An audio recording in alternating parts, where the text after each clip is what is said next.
চলছেন, মাথায় ময়ূর পাখা রয়েছে, কানে মকরাকৃত কুণ্ডল, গলায় ফুলের মালা, বৈজয়ন্তী মালা, যার আগে আগে গাভী আর পিছনে পিছনে সব গোয়ালা, গোপ গোয়ালা রয়েছে।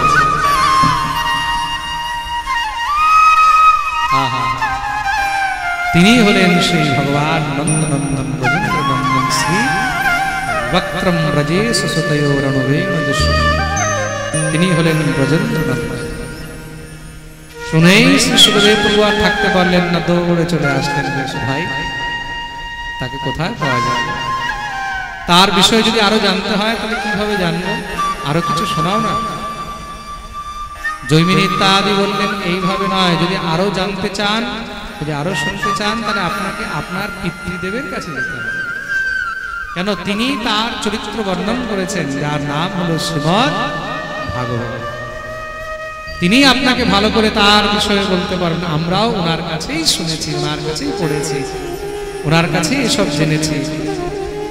দেখুন, নিরাকার ব্রহ্মের উপাসক শ্রী সুখদেব প্রভু। নিরাকার মানে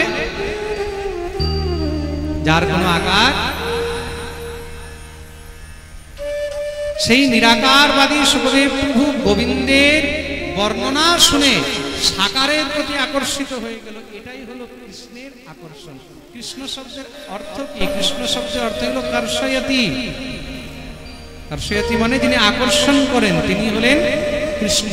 সাধারণ থেকে সাধারণ জীব, বড় থেকে বড় পাপী দুরাত্মা, তাদেরও যিনি চিত্তকে আকর্ষিত করে নিজের দিকে টেনে নেয়, তার নাম হলো শ্রী কৃষ্ণ।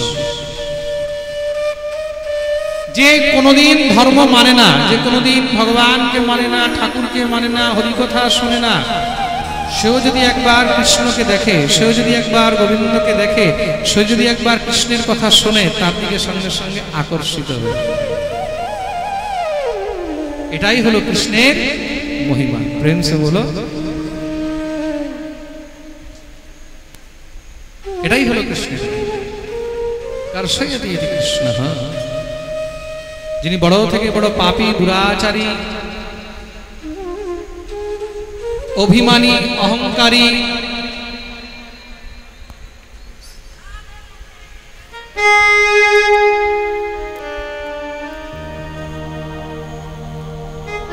অভিমানী, অহংকারী, দুরাচারী, অধর্মী, বিধর্মী।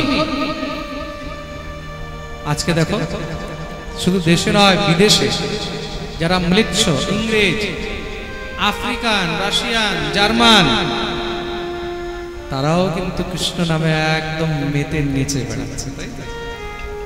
এটাই হলো কৃষ্ণের আকর্ষণ।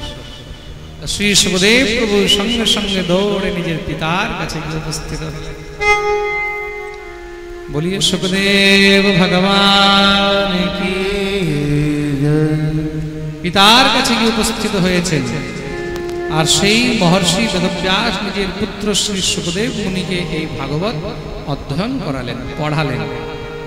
যেই ভাগবত পরবর্তীকালে শ্রী সুখদেব প্রভু রাজা পরীক্ষিতকে শ্রবণ করিয়েছেন। বলিয়ে ভক্তবৎসল ভগবান কি জয়। এমন শ্রী সুখদেব প্রভুর শ্রীচরণে আমরা সৌনকাদি ঋষি শ্রী সুতজি মহারাজের কাছে প্রশ্ন করেছেন, ওই ৮৮,০০০ ঋষিগণ, প্রভু এই কলিযুগের মধ্যে তো মনুষ্যের বুদ্ধি আস্তে আস্তে আসরিক হয়ে যাচ্ছে। ইহ ঘোরে কলো প্রায় জীবশ্চাসুরতাং ক্লেশাক্রান্তস্য তস্যৈব শোধনে কিম্পরায়। এই ঘোর কলিযুগের মধ্যে মানুষের বুদ্ধি তো আস্তে আস্তে ভ্রষ্ট হয়ে যাচ্ছে, নষ্ট। সবসময় জীব দুশ্চিন্তা, কলহ, নিন্দা, চর্চা এগুলোর মধ্যেই পড়ে রয়েছে। এগুলোর উপরে মানুষের কাছে আর অন্য কোনো কাজ নেই। প্রেম সে বলো, তাহলে মানুষের বুদ্ধি শুদ্ধ কি করে হবে? শোধনে কিম্পরায়। মানুষের মতি শুদ্ধ কি করে হবে? তার জন্য কোনো উপায় বলে না।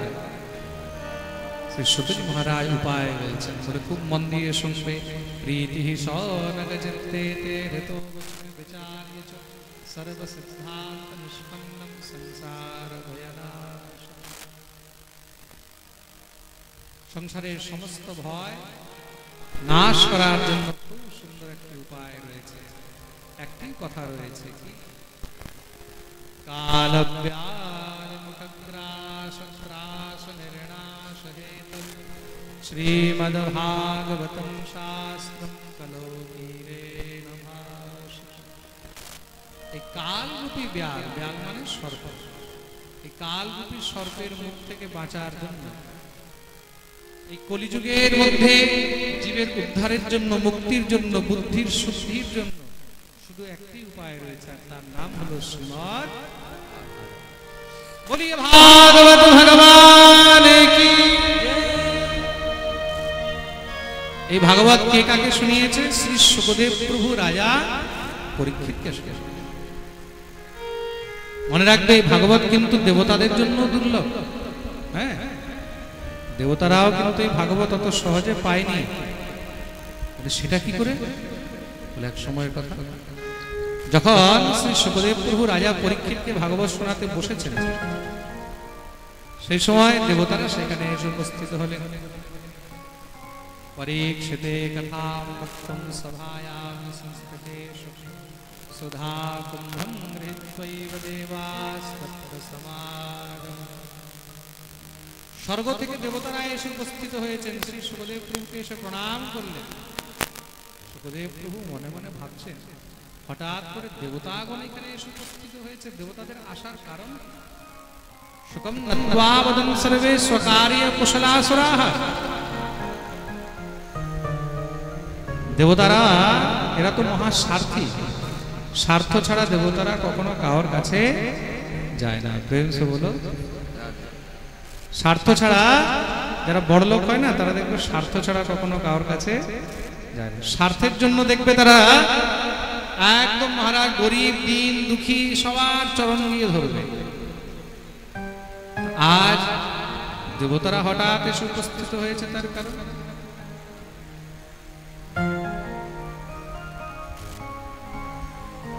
কোন না কোন নিশ্চিত কারণ আছে। শ্রী শুকদেব প্রভু জিজ্ঞাসা করলেন, কি ব্যাপার আপনারা এখানে এসেছেন? দেবতা আবার হাত জোড় করে বললেন, শুনেছি নাকি প্রভু আপনি রাজা পরীক্ষিতকে ভাগবত শ্রবণ করাবেন। শুকদেব প্রভু বললেন, বলে কেন? কেন কি আজ থেকে 7 দিন পরে তক্ষক সর্পের দংশনে তার মৃত্যু লেখা আছে। তো ভাগবত শ্রবণ করলে কি হয়? বলে মৃত্যু ও মঙ্গলময় হয়ে যায়, তার উদ্ধার হয়ে যাবে। দেবতাগণ বললেন, প্রভু একটা কাজ করবেন কি, এই ভাগবত আপনি চলুন স্বর্গে গিয়ে আমাদেরকে শোনাবেন, তার বদলে আমরা এই অমৃত নিয়ে এসেছি। দেবতাদের কাছে অমৃত আছে, তো অমৃতের কলস নিয়ে এসেছে। एवं विनिमये जाते सुधाराज्ञा प्रपीयतां प्रपाश्यामो वयं सर्वे श्रीमद्भागवता। আমরা একটা বিনিময় করে নিই, কি বলে আপনি আমাদেরকে ভাগবত শোনাবেন, তার বদলে আমরা আপনাকে অমৃত দেব।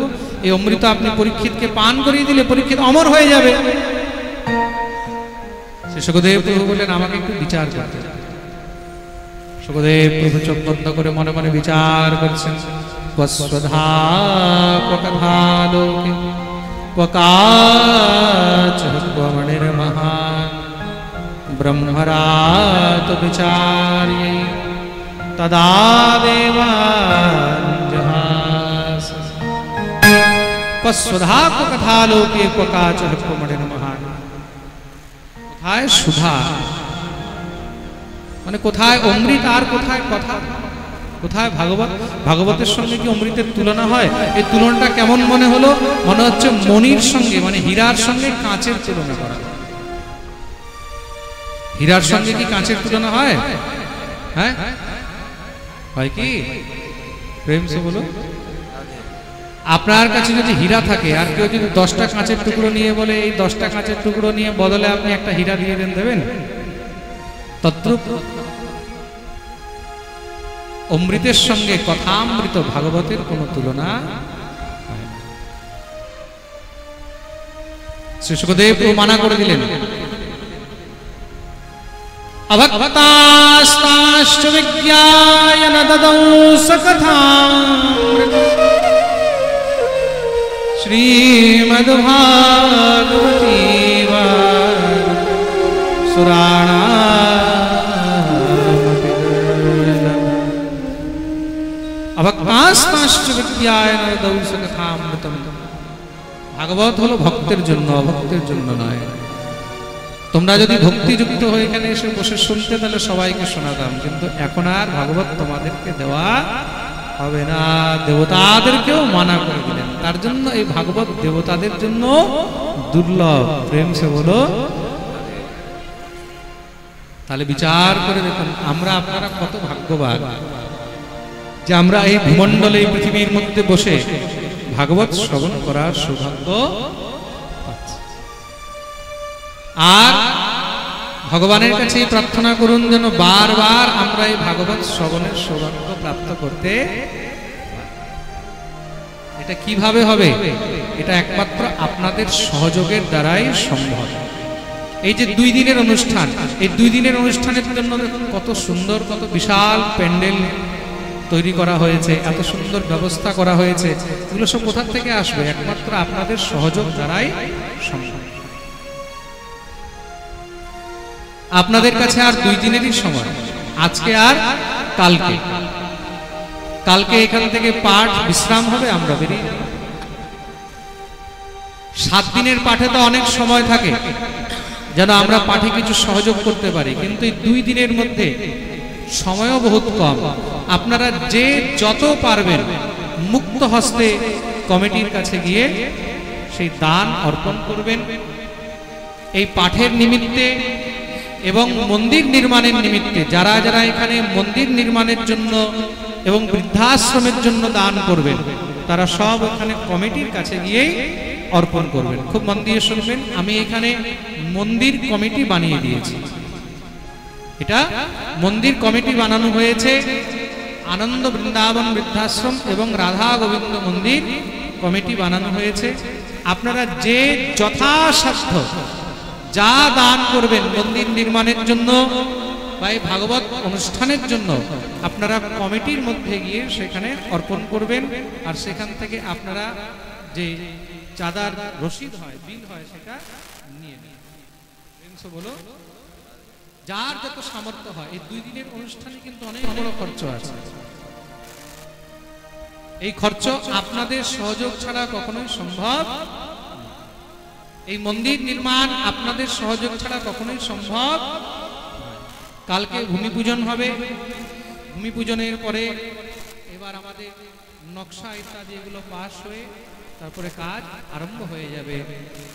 আপনারা এই মন্দিরের মধ্যে যে যেইভাবে সহযোগ করতে চায়, কেউ যদি ভাবে যে আমি 1000টা ইট দেবো, বৃদ্ধাশ্রমের জন্য আমি সিমেন্ট দেব, কেউ যদি ভাবে আমি বালি দেব, কেউ যদি ভাবে আমি রড দেব, কেউ যদি ভাবে আমি পাথর দেব, যে যেইভাবে সহযোগ করতে চায়। কেউ যদি জিনিসপত্র ডাইরেক্ট দিতে চায়, সেটাও আপনারা দিতে পারবেন কমিটির সঙ্গে কন্ট্যাক্ট করে। বা কেউ যদি অর্থ আনুকূল্য দিতে চান, সেই অর্থ আনুকূল্য আপনারা দিতে পারবেন। তার মাধ্যমেই এই মন্দির তৈরি হবে, অন্যথা আর দ্বিতীয় কোনো রাস্তা নেই। এখন পর্যন্ত এই আমাদের লক্ষ্মী নারায়ণপুর মন্দির নির্মাণের জন্য আমার কাছে যেই ভক্তরা সহযোগ পাঠিয়েছে, এখন পর্যন্ত মাত্র 24,000 কিছু টাকা আমার হাতে এসেছে। আপনাদেরকে বলে দিই, 24,000 কিছু টাকা আমার কাছে যেটা নোট আছে, সেই টাকা আমার হাতে এসেছে। কিন্তু এই মন্দির নির্মাণের জন্য আমাদের বৃন্দাবনের যে মন্দির ট্রাস্ট আছে, শ্রী ভাগবত ভক্তি ট্রাস্ট, যেই ট্রাস্টের মাধ্যমে মন্দির এবং বৃদ্ধাশ্রম নির্মাণ হবে, সেই ট্রাস্টের ফান্ড থেকে আমি এই মন্দির নির্মাণের জন্য সর্বপ্রথম 5 লক্ষ টাকা আমি এখানে কমিটিকে দিয়ে দিই।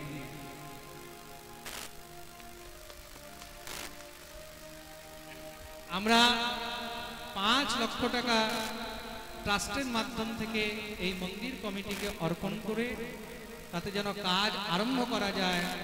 এবার বাকি আপনাদেরকে এগিয়ে কাজটাকে নিয়ে যার যত সামর্থ্য হয় নিজের সামর্থ্য অনুসারে যারা লাইভ শ্রবণ করছেন লাইভ শ্রবণ করবেন। এখানে লাইভের ব্যবস্থা নেই, পরে এই পাঠ ইউটিউবে দেওয়া হবে। যারা পরে লাইভ শ্রবণ করবেন এই পাঠ, সবাই দেশ দেশান্তর থেকে দূর দূরান্তর থেকে যারা এখানে বৃদ্ধাশ্রমে মন্দির নির্মাণে সহযোগ করবেন, যেইভাবে যারা পারবেন সেইভাবেই সহযোগ করবেন। প্রেম সে বলো বলিয়ে ভক্তবৎসল ভগবান কি। এই পাঠ, এই অনুষ্ঠান, এই যে আরম্ভ হলো মন্দির নির্মাণের সঙ্গে, এখন থেকে প্রত্যেক বৎসর এখানে এই অনুষ্ঠান এবার থেকে আরম্ভ হয়ে গেছে। আর প্রতি বৎসর এবার থেকে এখানে অনুষ্ঠান এইভাবে। এবার 2 দিনের হলো, আর আগামীবার কত দিনের হবে সেটা এবার আপনাদের প্রেম সে বলো। এই ভাগবত বিচার করে দেখুন, দেবতাদের জন্য দুর্লভ হয়েছে, কিন্তু আমাদের জন্য এই ভাগবত সুলভ। তার মানে আমরা কত ভাগ্যবান। সমস্ত দেবতাগণ চিন্তিত হয়ে গেলেন, অপমান হয়েছে, তাদেরকে মানা করে দিয়েছে, চলে গেলেন ব্রহ্মার কাছে। গিয়ে ব্রহ্মার কাছে প্রার্থনা করলেন, হে ব্রহ্মদেব, আমাদেরকে বিচার চাই। কিসের বিচার চাই? বলে ভাগবত কি অমৃত থেকেও বড় হয়ে গেল, অন্যান্য শাস্ত্র থেকেও বড় হয়ে গেল? কেন? বলে সুখদেব মুনি আমাদেরকে ভাগবত শ্রবণ করালেন না, আমরা অমৃত নিয়ে গেছিলাম, তার বদলে ভাগবত চেয়েছি, তিনি মানা করে দিলেন। ব্রহ্মা বললেন 7 দিন অপেক্ষা করো, দেখো ভাগবত শুনিয়ে তার কি ফল হয়। 7 দিন পর্যন্ত পরীক্ষিতকে ভাগবত শ্রবণ করানোর পরে সঙ্গে সঙ্গে যখন তক্ষক দংশন করলো, দংশন করার পরে পরীক্ষিত চতুর্ভুজ রূপ ধারণ করে মহারাজ প্রকট হয়েছেন। বৈকুণ্ঠ থেকে বিমান এসেছে, বিমানে বসে রাজা পরীক্ষিত পরম ধাম গমন করলেন। রাজ্ঞ মোক্ষম তথা বীক্ষ পুরাধাতা বিস্মিত। এই দৃশ্য দেখে বিধাতা ব্রহ্মা পর্যন্ত আশ্চর্য হয়ে গেলেন। তাহলে তখন বিচার করতে হবে সত্যি কি ভাগবত শ্রেষ্ঠ। বিচার করার জন্য কি করলেন? তিনি দাড়িপাল্লা একদিকে ভাগবত রেখেছেন, আরেকদিকে অন্যান্য গ্রন্থ রাখেন। যত গ্রন্থ রাখে সব হালকা হয়ে যায়, একমাত্র ভাগবত ভারী হয়ে বসে রয়েছে। লঘু নন্যানি জাতানি গৌরবেণ ইদম মহৎ তদা ঋষিগণা সর্বে বিস্ময়ম পরমম ইয়ুঃ। সব ছোট হয়ে গেল, হালকা হয়ে গেল, ভাগবত ভারী হয়ে বসে রয়েছে। চারদিকে ভাগবতের জয় জয়কার হতে লাগলো। বলিয়ে ভাগবত ভগবান কি জয়। ভাগবত প্রতিষ্ঠিত হয়ে গেল চারদিকে। আরে প্রভু, এই ভাগবতের সপ্তাহ বিধি কিভাবে আসে? বলে সপ্তাহ বিধি সর্বপ্রথম সনকাদি মুনি দেবর্ষি নারদকে শুনিয়েছিলেন। কাকে শুনিয়েছিলেন?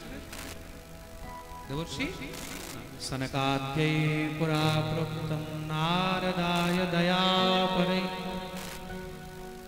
দেবর্ষি নারদকে এই 7 দিন ব্যাপী ভাগবত শ্রবণ করিয়েছিলেন। কেন? যেই ফল সপ্তাহ ভাগবতে আছে সেই ফল অন্য কোন নিয়মে।